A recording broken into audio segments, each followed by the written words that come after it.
조합에서 협의 금액으로 얼마를 통보했는지 그 통보 금액을 가지고 오시면 좋을 것 같고, 수용 재결이 이미 끝난 상황이라고 하면은 수용 재결서를 가지고 와주시면 좋을 것 같습니다. 지방토지수용위원회에서도 그런 지작물들이 없는 것으로 파악하고 손실보상금액에서 큰 손실을 보실 수가 있습니다. 전문가의 도움을 통해서 지작물의 경우에는 두는 것이 도움이 됩니다.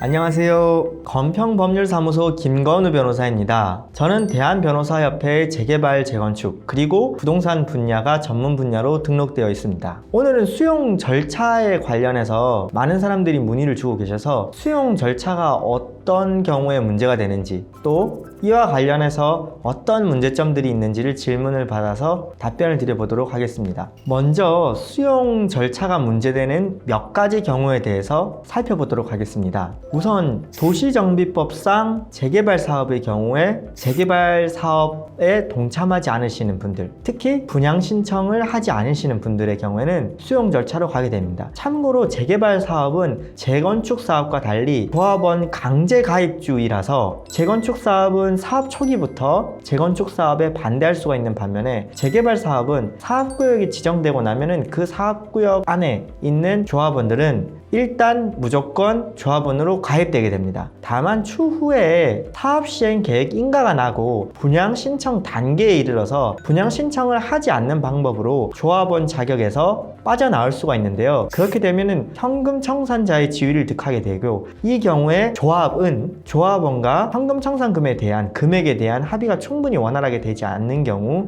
조합에서는 수용 절차에 돌입하게 됩니다. 수용 절차에 돌입하여 토지 등 소유자의 소유권을 강제로 가져가는 절차를 밟게 되는 것입니다. 다음은 토지보상법상 공익사업에 관련된 경우에 수용 절차가 문제될 수 있습니다. 이 공익사업은 굉장히 다양한데, 제가 수행했던 사건을 중심으로 말씀드리면 도시개발사업, 공공주택사업, 도로조성사업, 농촌체험세상 조성사업, 재해위험 개선 지구정비사업, 복선전철 건설사업, 민간공원 특례조성사업 등이 있습니다. 다음으로는 다소 특이해 보일 수는 있겠지만, 지역주택조합이나 민간건설업자가 국토계획법상의 사업시행자 지정 및 실시계획인가를 받고 국토계획법에서 준용하는 토지보상법에 의거 타인의 토지에 대해서 수용 절차에 돌입하는 경우입니다. 그러면 지역주택조합은 매도 청구 소송을 하지 않나 라고 의문을 가지시는 분들도 있는데, 통상 사업구역 내의 토지들은 매도 청구로 해결을 하고, 사업구역을 기존으로 설정을 하지 않았는데 일부에 공원을 조성하여 소관청에 기부 체납하는 식으로 공원 조성과 함께 아파트에 입구를 만들겠다는 식으로 해서 국토계획법상의 사업시행자 지정 및 실시계획인가를 받아서 수용 절차에 이르는 경우도 있습니다. 이 경우는 옆에 사람은 매도 청구로 토지를 강제로 뺏기는 데 반해서 나는 수용 절차로 토지를 강제로 뺏기기 때문에 문제가 생길 수 있습니다. 왜냐하면 매도 청구 소송에 따른 강제 취득은 시세 보상인 반면, 수용 절차에 따른 강제 취득은 개발 이익이 포함되지 않은 강제 수용이라는 점에서 어느 법에 기반해서 토지 소유권을 강제로 몰수당하느냐는 굉장히 중요한 부분입니다. 이상 토지 수용과 관련하여 발생할 수 있는 경우의 수들을 살펴봤습니다. 다음은 재개발 사업 등 수용 절차에 관련하여 질문들을 좀 받아서 답변을 드리도록 하겠습니다.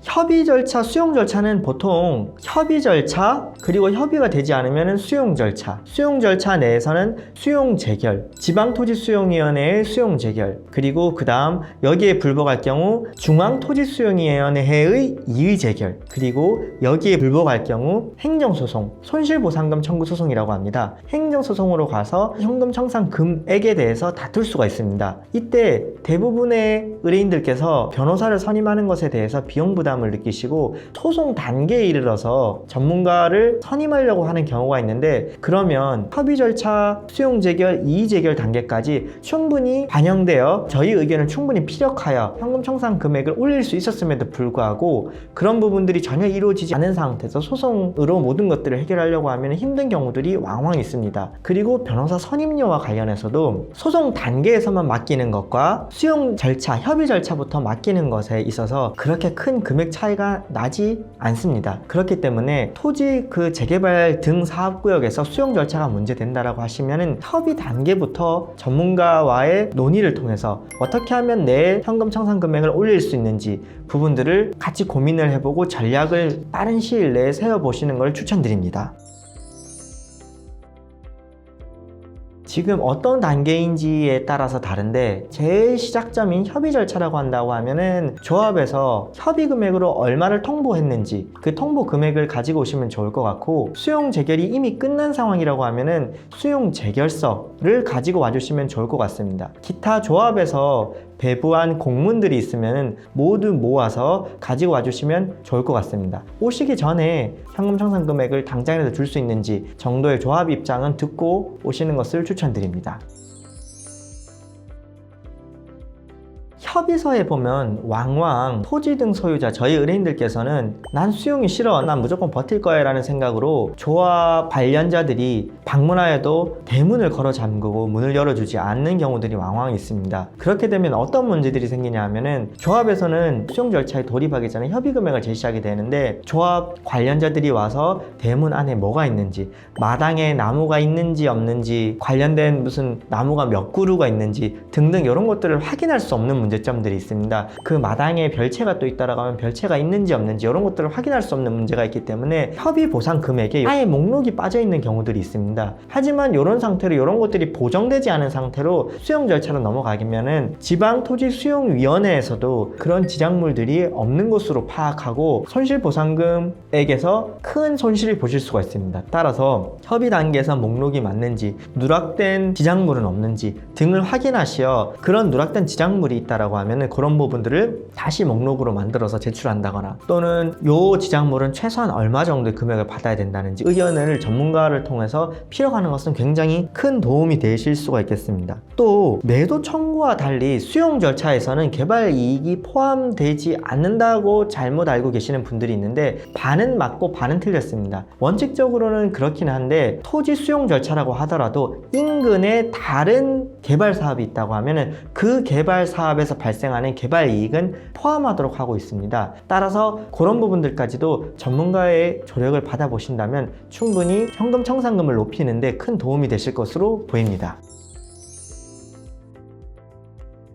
그런 것은 수용 절차, 현금 청산금을 높이는 방향으로 좋은 방향은 아닙니다. 그래서 무조건 문을 걸어 잠그고 안 열어준다는 게 능사가 아니고, 최대한 많이 열어주고 지작물 부분도 충분히 목록을 제시를 해서 나의 재산권을 과연 얼마 가치가 있는지를 충분히 피력하는 작업이 필요하지, 무조건 방문을 열지 않고 무조건 잠그고 조합 관련 당사자들이 왔다라고 해가지고 일절 대응도 안 하는 것은 추후에 큰 손해를 보실 수 있음을 알려드립니다.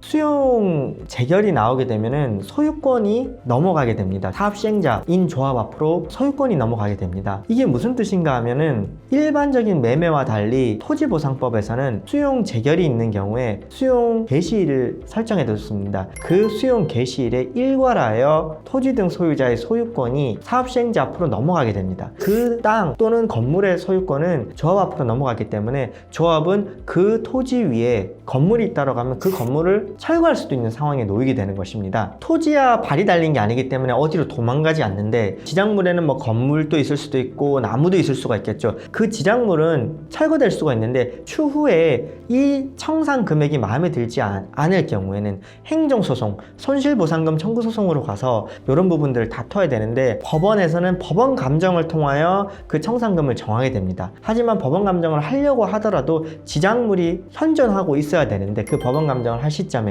그게 이미 철거된 상태라면 굉장히 골치 아픈 상황에 놓이게 됩니다. 따라서 이런 경우에는 미리 수용 재결이 나오기 전에 전문가의 도움을 통해서 지작물의 경우에는 증거 보전 신청을 해두는 것이 도움이 됩니다. 증거 보전 신청은 뭐냐 하면은, 아직 행정소송은 진행하지 않은 단계이나 추후에 행정소송을 진행할 것에 대비하여 법원 판사의 허락을 받아 법원 감정인을 미리 현장으로 파견하여 법원 감정 절차를 진행하는 것을 말합니다. 그렇게 법원 감정을 미리 받아둔다고 하면은 추후에 법원 감정을 하더라도 그 법원 감정을 나중에 가지고 와서 손실보상금 청구 소송에서도 충분한 손실보상 금액을 받으실 수 있게 됩니다.